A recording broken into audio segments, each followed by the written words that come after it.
Hello, ladies. Welcome to this week's training. My name is Sian Burton. I am a marketing consultant and business coach to female private practice owners in the allied health space, both in Australia and in North America and Canada.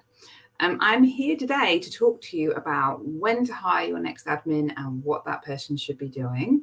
And we're going to really dig into how you go about figuring this out so that we can take the guesswork out of it for you and ensure that you make the right hire at the right time.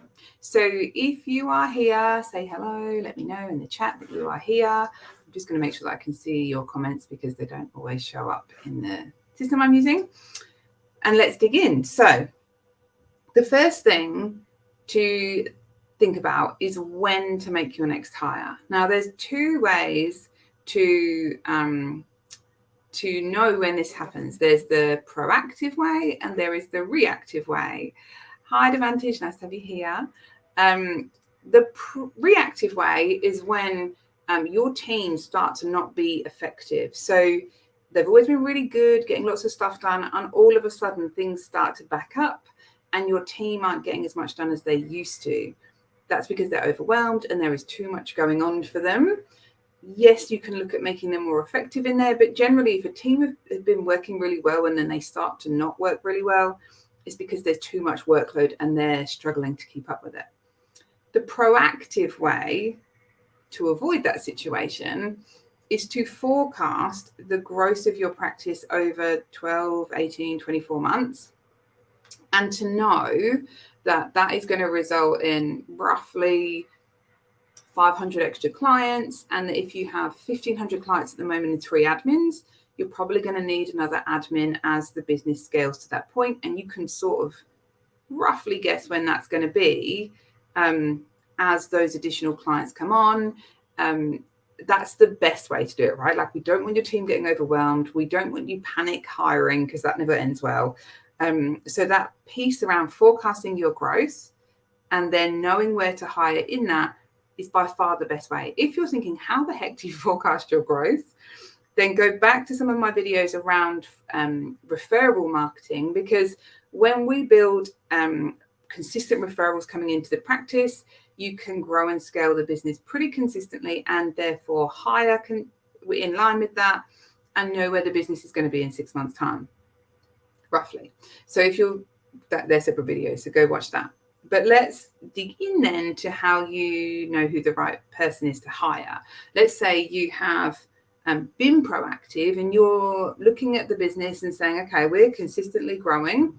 I can see that in 3 months' time, we're potentially going to have another 300 clients per month, and we're going to be starting to need another administrator or receptionist. Like, is it an administrator? Is it a receptionist? Who is that person? What should they be doing? How do you answer that question? So how you answer that, first up, is to look at everything that is currently being done in your practice from that admin point of view. So get really clear on all the tasks that your team are doing and who is doing them. Also, get really clear on the things that you want to be happening and should be happening, but maybe aren't right now. So maybe there isn't the kind of client follow-up that you would like to happen, or maybe the stock ordering isn't done consistently or as effectively as you like. What things are not happening as you would like them to be, and add those things to your list too. So you should have this complete list of everything that your admin team need to be able to do in your ideal practice. Then look at your existing team and see what skill sets they have and what strengths they have. So someone can have a skill set but not be great at it, and also not love it. Like, you want to layer these 3 things in together. Like, where are your team strengths? Where are their best skill sets? And what do they love to do? Use that information to take that list and identify what of the list of things that need to be done your team already have the skill set and the desire to do. So, okay, Michelle on reception is great at doing this, this, and this. Josie's the admin's really good at this, this, and this, but neither of them are very good at doing this, this, and this. Like, it's just not to their strengths. It's not in their skill set, or they can do it, but they really dislike doing it. What you will end up with is a list of tasks that your current team are really good at and enjoy doing, and a list of tasks that either your team don't enjoy doing or they're not very good at, or there's just a plain skill set shortage, right? And often the thing that falls out here is like some form of marketing.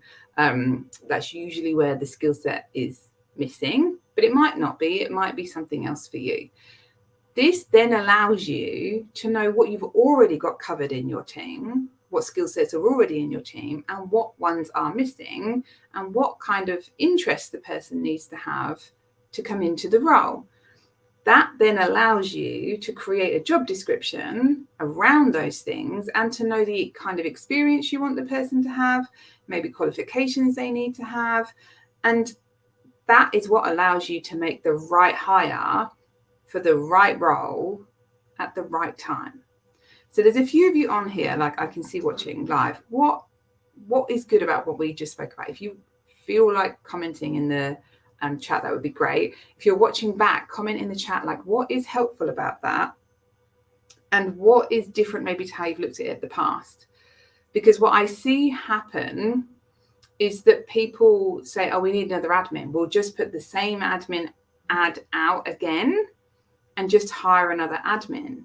But then oftentimes they end up with like a double up of skill set and then still a gaping gap that's not being filled. So they're then trying to get the existing team to do stuff that they don't enjoy or they're not very good at, and it just doesn't go well, right?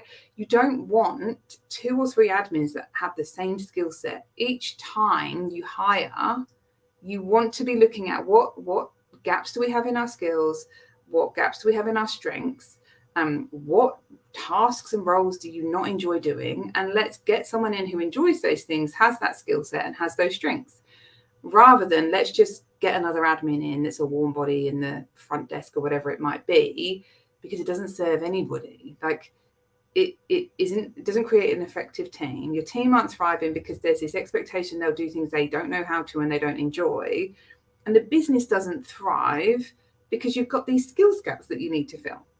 Hey Kayla, someone just commented, you make the right hire and identify the specific needs of your business. Exactly. So we always want to be making the right hire and identifying what we need over just hiring for the sake of hiring. Warm bodies are not good bodies in a practice, right? For a thriving practice that's going to go to 1 million turnover, everybody needs to have their seat in the bus. So I talk about right people, right seats. Everybody needs to be the right person in the right seat doing the right job.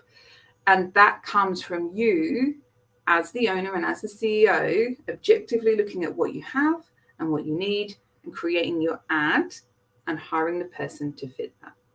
So Naomi said, yes, made this mistake before. We'll be working on this, Naomi, don't worry. So that's my insights for you today. Let me know your thoughts in the comments. If you have things that you're like, I have a question that I'd like you to answer on this training, Sian, let me know. Pop me a Facebook message. I'm happy to talk to anything that you are struggling with or concerned about. I'm here every Wednesday. So if you've got things that you would like me to talk about, let me know and I will hop on and do them for you. So otherwise, I'm going to wrap up. I will let you ladies enjoy your evening or your day. I hope that was helpful, and I will see you ladies again soon.